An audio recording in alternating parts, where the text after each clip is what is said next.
Hello YouTube, Moosecow here. I got a big video for you guys, so I actually took the time to write down what I'm going to say for this, so let's get to it. I'm proud to say that time has come. The Spanish Civil War expansion that Madman and I have been working on is officially ready for public consumption. We are at a point where we can call this expansion done, or at least for now it is. We can't rule out possible future updates, of course, but it's at a point where it feels done. I've been working on this on and off for about 2 years now, and meeting Madman with his graphic design skills and enthusiasm for the project, it really just made it take off like a V2 rocket. And like all experiments, there was a lot of time spent at the drawing board. There was a lot of play testing with this, a lot of changes have been made, especially once we switched from out-of-box 1940 to BBR. And since we won't be going back to out-of-box anytime soon, consider this expansion, version 7.0.5, primarily for BBR 3.1. But it can still be applied to out-of-box in BBR 4.1 or 4.3 with some changes that you can do to make it work.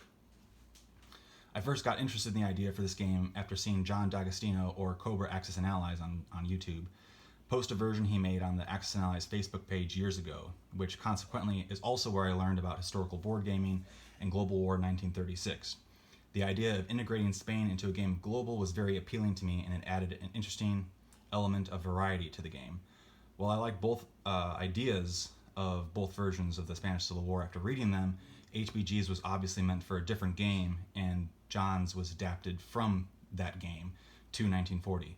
It still seemed a little cumbersome and still had a lot of things left over from Global War that I thought could be adapted a little better to 1940. So I was inspired to start creating my own thing instead, especially after Misha Kessler created a decent out-of-box overlay for John's version. So this overlay was just put on Spain, and it stayed there for the duration of the game originally. So of course I made my own version, printed and laminated the overlay. Again, that's the out-of-box board before I had a map printed. I'll just leave this over here actually for now. Okay. Let's see.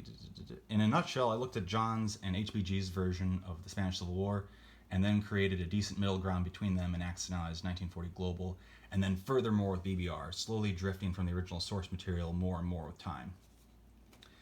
After Madman got on board the project, we ditched the original single overlay idea after immediately finding it too cramped, way too cramped.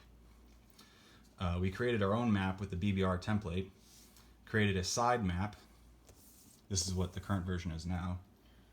Here are some original versions. Originally looked like this, and then we had a version like this. Biggest difference with the current version, obviously, as you can see, is that we got an additional territory here. Okay, let's see. Okay, let's see. Okay, so we created our, where was I? Sorry, we created our moon map with the BBR template, created a side map with the original overlay territories, and then initially had 2 different overlays with 3 territories each for whichever side won the Spanish Civil War. Seeing that France and Germany both originally have 3 mainland territories, it felt appropriate to do that with Spain. So if the Republicans won, this was the setup, and if the Nationalists won, this was the setup. And the reasoning for this was that if the Nationalists won, the U.S. couldn't just come down here into C-Zone 93 and pillage Madrid. They had to at least make it 2 turns to do that, or there had to be units here already in order to do that. And then with the Republicans, we split it up like this originally so that the Germans couldn't just pillage the capital from France like they could with this one theoretically. So it required, both sides required a different overlay. So eventually we came up with this because it works for both. And after struggling to get the overlays printed to the right size for Madman's oversized map, we decided the easiest solution was to come up with an alternative that worked for both sides, which is this, regardless of who won the Civil War, and that either side would benefit from Madrid being safe from either the US punch or the German grab. Essentially, we came up with a territory configuration that works for having Spain as its own power, while also having the separate side map for the Spanish Civil War itself, thereby getting the best of both worlds. So without further ado, let's get to it.